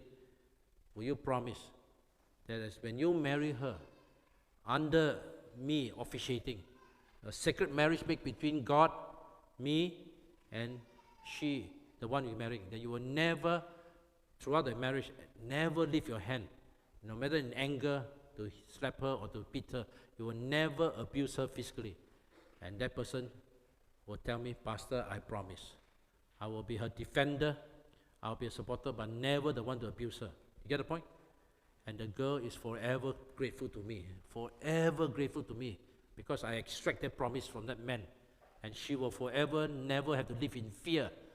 Never have to live in fear of a man who, no matter how angry, has made a sacred promise, never to hit her. And then I said to the same thing, the girl, I said to the same thing, young lady, you too have to remember something. If ever this man ever raised his hand at you, you tell him what he promised in front of me, in front of you, and tell him once, and that's it. I will never give you a second chance. You hit me a second time, I'll walk out of this marriage, okay? Because you have broke a sacred marriage that was made before God, before our marriage. You make a second marriage, you make the second covenant. That's why I was willing to marry you. But you broke it. I will only give you one chance. You hit me, there's no second chance. There's no second chance. And you have to be very strong.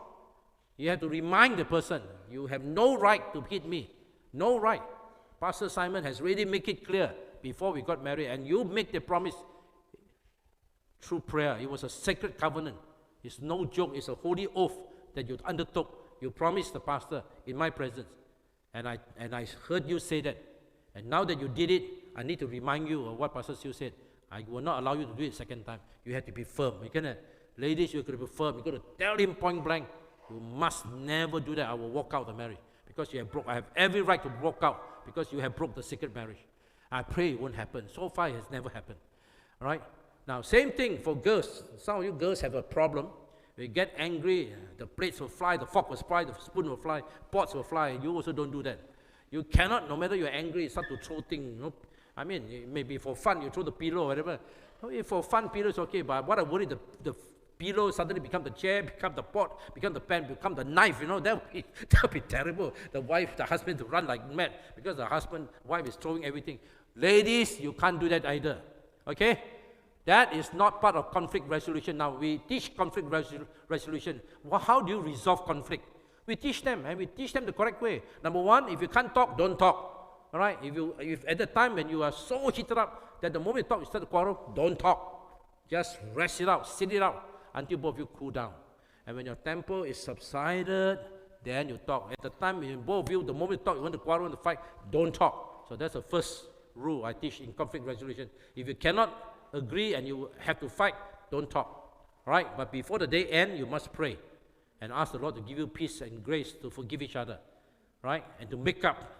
Number two, if you can't talk, if you find that you can't talk, right, then you write letter to each other. Yes, and you pen nicely your feeling. Darling, I was so hurt by what you said. The thing you did really hurt me, and I want to explain to you why. In that letter, don't call name and say, you stupid idiot, the moment you see the word you stupid idiot, you get angry. Avoid all those negative language. Just say, darling, I have to put it in writing because when I talk to you, we quarrel. So here it is, me pouring my heart to you. And here is the issue, right, that you cannot see eye to eye, but you must look at me from my side. Just I'm willing to listen to your side. Pour out your feeling, minus all the negative language, okay? All the curse language, all the scolding language. Pour out your whole heart, and you exchange letter. And then you find the meeting of the hearts, the meeting of the mind. All right? If you cannot talk, at least use letter. Got it? So these are all what we call peaceful method of conflict resolution. And the third one, if you really, really cannot settle, that's where you need an intermediary. Either seek the pastor's help or ask someone wiser and seek the person's counsel to bring about reconciliation. Never allow the the problem to fester. It's like a wound that's not taken care of. It fester, you become infected. In the end, you cut off the hand. Never allow the problem to fester. You must deal with the problem. Okay? So remember, number one, physical abuse is not the answer. You cannot throw things at each other just because you're angry or hit each other. Just why I told the young man, you must make a promise. When you have problem, you don't hit your wife. It's not allowed. It is a sin. There's no excuse that you beat your wife. You cannot do that. You've got to stop that. And wife, don't let the husband hit you ever again. The most you allow you to do it once, and second time you tell him I walk out. You have made a promise before the marriage, and that's why I was willing to marry you, right? So you have no right to hit me because you made that a promise, right? So remember this. So physical abuse is out. Then, if you can't talk, be silent for a while until you come down. Then you try to talk. Try to minus all the negative language. Okay, okay, and avoid general statement. Now, what do I mean by one general? Don't always say, now, boys and girls, when people quarrel, they have a tendency to say what? You always like that. You understand? You always say, minus the word always, right? Or you never do that. Minus away the word never. These are what we call words of generalization. When you paint someone as saying never, he always, you are labeling him like he cannot change. Minus that kind of language.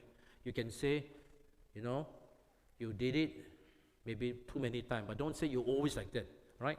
And never also say this. Now, another big problem in negative language is this. You are a real problem, you know that. Nobody is a problem. You can say you have a problem, but don't say you are a problem. There's a difference between, hey, you are such a problem, or, brother, you have a problem. See, there's a difference between saying he is a problem and he has a problem. We all have problems, but we are not a problem, you understand?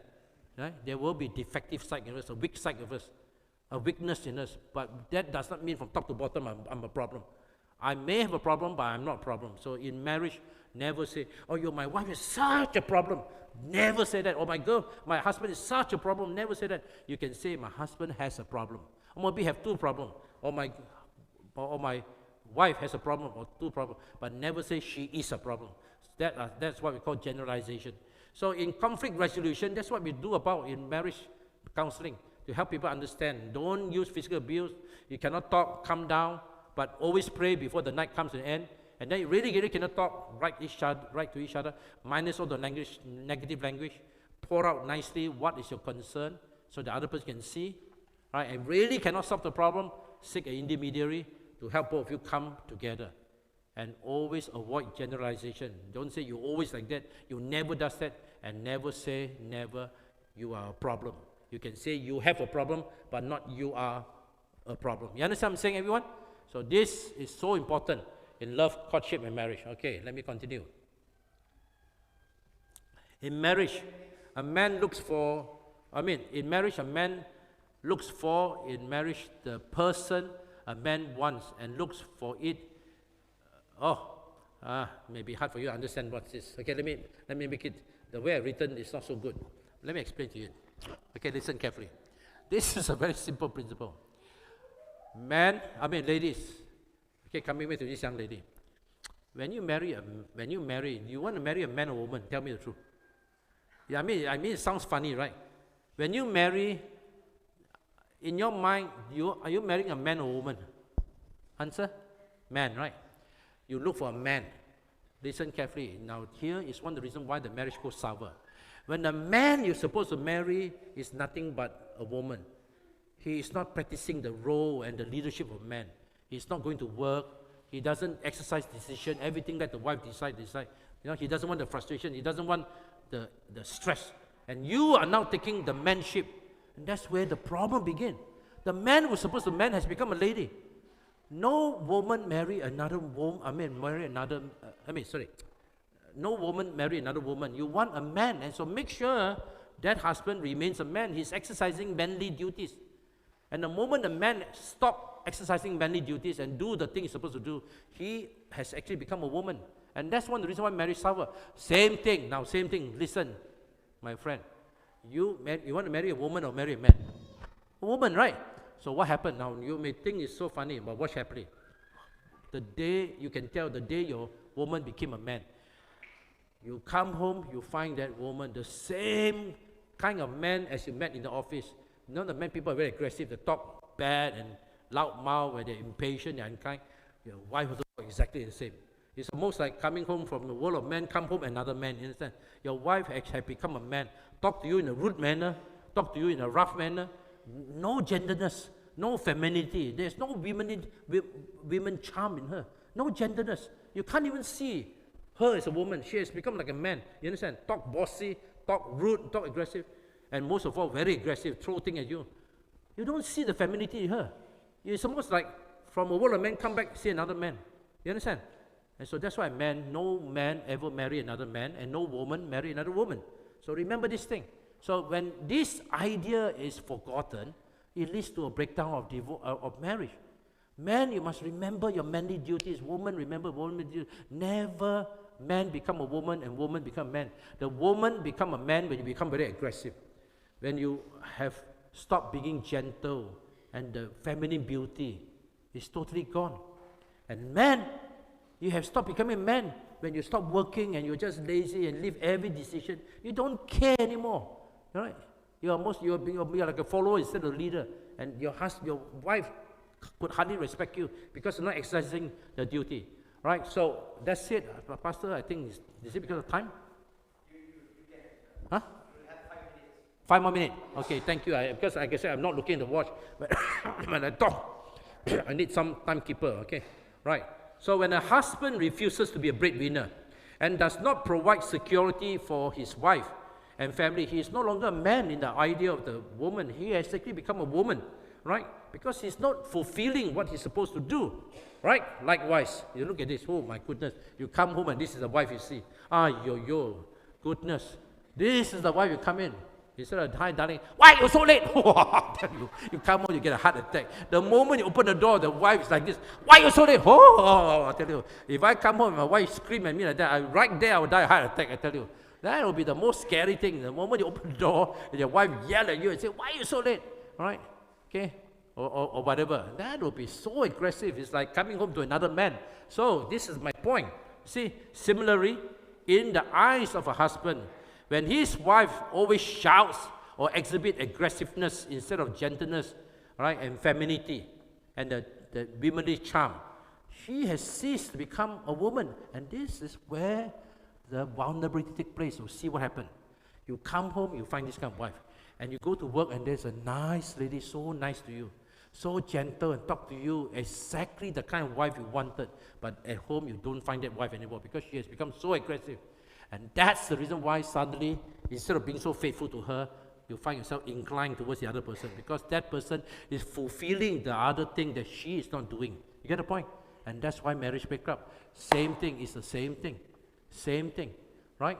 If the woman finds that the man is not fulfilling his duty, is lazy, doesn't go to work, but yet in her workplace, there's a man who's such a good listener and who helps her when she has money problem. Never mind, I pay for you first. Don't worry. When you have time, you pay for. And the woman felt so good. She said, this is the husband looking for. And my husband is hopeless now, totally hopeless. He's no longer a man, you know. I have to even borrow money, and then this man is so kind, so faithful. And even though you're supposed to be faithful, but slowly you find your heart inclined towards him. And if that man is not strong, that man will start to have feeling for you. Gone. You understand? That's where the marriage become a gone case. And then suddenly you find yourself swinging too close. And that's where you say goodbye to this man. I hope you understand why marriage breaks down. These are the reasons why marriage breaks down. You married a man, make sure he's a man. You marry a woman, make sure the woman is a woman. So ladies, when you get married, please make sure you're a woman, okay? Never become a man. And men, when you get married, make sure you are a man. Supposed to protect, not abuse. Supposed to defend, bring in the so-called bacon, the bread and butter at home. All right? So these are very important concepts for you to remember. All right? Very quickly, and this is where I finish. Actually, this is a very long topic, you know. Love, courtship, marriage is something very important to me. In fact, this is actually a weekend seminar. In Malaysia, we call it the Love Conference. Pastor Kaibong, this is called the Love Conference. I'm serious. The people from all over Malaysia come to listen to my talk 3 days, 2 nights. We talk about all the various aspects of love, courtship, marriage, sex, everything is called the Love Conference. What you actually have seeing is right now some example of what I call the love conference. So very quickly, wrong reason for marriage. First wrong reason is pregnancy, and that is really sad. All right, but sometimes it's unavoidable because these two persons were fooling around, playing with fire, and suddenly they find themselves ushered quickly into marriage, and that's exactly what happened to a couple a few years ago. Right? It's very sad. You know? Suddenly, this young man want to get married, and we all know the reason. He was actually doing study. Only second year of study at university. And now what happened? Trying to pretend, oh, I love my girlfriend so much, I want to get married, but everybody know. They could see the girlfriend had a little swell. Everybody know, right? And for their sake, and for the sake of the fact that the baby, we do not want the baby to be what we call an illegitimate baby. You know, so illegitimate, born outside of marriage, is very bad for the child reputation. That's why, in the end, even though this is not the best situation, I officiated that marriage, right? It was not the best situation. I normally would not do it, but to save the reputation of that woman who really realized she made a big mistake, and to give the man a second chance, and most of all for the baby, so that the baby will not be born with the stigma that I am the product of an illegitimate marriage, you know, born outside marriage. Because in the end, when the baby was born, both were already married, so thank God, turned out to be okay. But like I told you, this was an example of a couple who had to rush towards marriage because of this thing happening. That is not a good reason to get married, no? Because of pregnancy. It's never a good reason, it's the wrong reason. But what to do in that case, in order to protect her reputation, right? And most of all for the baby, we had to do the unthinkable, which is not ideal. Number 2, rebound. Oh, you need to understand rebound. Now this is especially true for young women. Rebound means your boyfriend broke up with you and you have this emptiness. You are feeling so sad, every day cry, right? And then your eyes are no longer looking. And the first man that come along who's nice to you, you jump into it and you marry so fast. That's what we call rebound. You understand? A rebound marriage is when you are actually mentally not prepared, but because of to feel the vacuum in your heart, the pain in your heart, and you can't even see properly, you are not settled yet because of the emptiness, the psychological mess up. The first boy will come along who's so nice, and you think he's the one, and you quickly marry and only to discover how blind you were. That's the wrong person, totally wrong. So be careful about rebound. If you happen to break up with someone, give yourself time to heal. Don't go to the next one so quickly. Same thing with men, same thing with women. Watch out for what we call rebound. Rebound is when you quickly jump to the next guy due to the heartbreak that you feel. Number 3, rebellion. Oh, that's a stupid reason to get married. To rebel against your parents, right? So in order to prove that you can do it, you purposely get pregnant so that you can get married, right? Rebelling. That is a wrong reason to get married. Number 4, escape. Yes, escape. And some people marry foreigner for that reason. Do they love the foreigner? No. They just want to get out of India. Or they want to get out of Philippines. They want to get out of Indonesia. So the first, right, in Thailand, we have a name for foreigner. It's called Farang. Right? So a lot of the Thai ladies like to marry Farang for 2 reasons. Number 1, actually the Farang are better than the Thai men.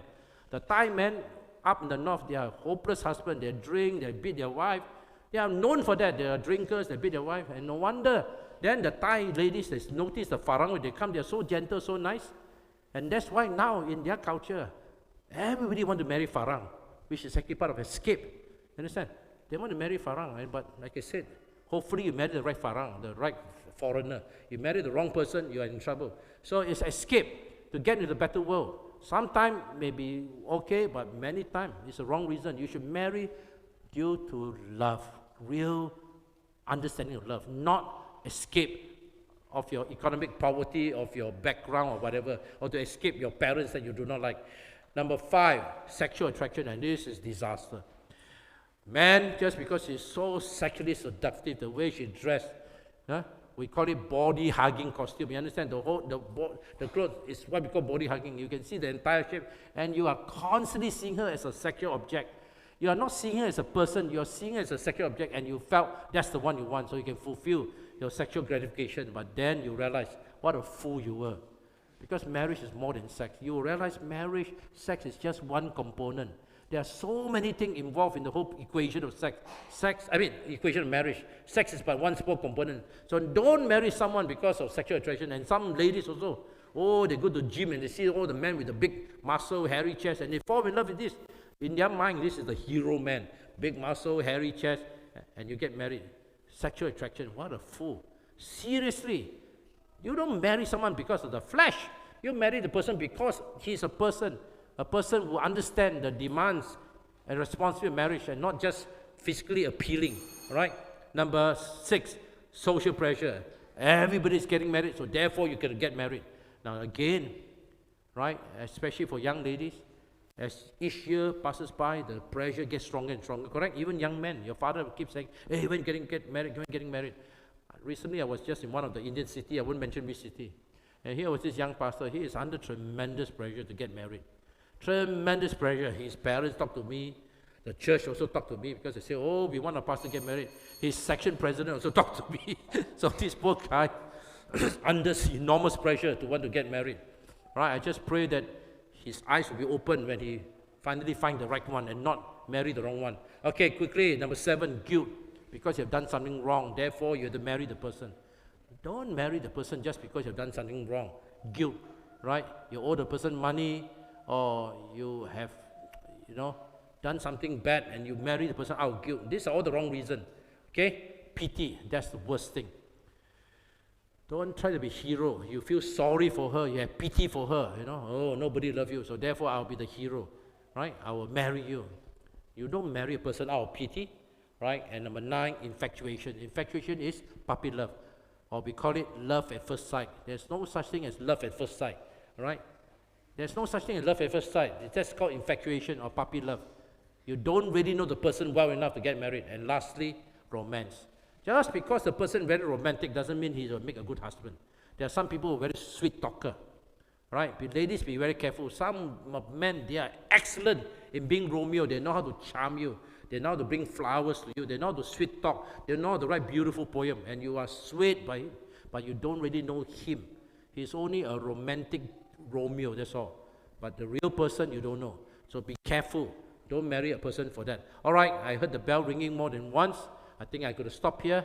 I'm not sure whether there's time later on. What time is it now, by the way? Anybody know the time? What time is it? 12 already? 12? Okay, really time's up. All right, thank you so much for your time. I'm not sure what's the next program or whether I'm speaking, Pastor Gaibong make the decision. But thank you so much. I hope it has been a blessing to you. Yeah? All right, it's a very fast, intensive course. This love conference is actually 3 days, 2 nights, Friday night, Saturday, morning worship, in the afternoon, whole day, whole afternoon and then Saturday morning. It's actually 3 days, 2 nights. But you're having a crash course. I hope it help you. It is my strong desire that you also be a happy, fulfilling marriage, one that will bring glory and honor to God. Let us pray, okay? Father in heaven, I thank you so much for the fact that this region has seen fit to organize this seminar so that young men and women will be able to benefit from this seminar, helping to understand the entire perspective of love, courtship and marriage. I pray, Father, some of the very important message will hit home. They will realize what men are supposed to do and what ladies are supposed to do, especially in the area of being a good, loving husband who will never abuse the wife physically, but to protect her. And that women should likewise be gentle, be a comfort where the husband come home to a house full of warmth and love. I pray that in everyone who is represented here today, that they will experience that kind of fulfilling, happy marriage. Bless them, Lord, as they seek you in prayer and seek guidance to help them to find the right one. We thank you. We pray in Jesus' name. Amen. Okay, thank you so much. I'll see you later. Okay? Bye-bye. Okay.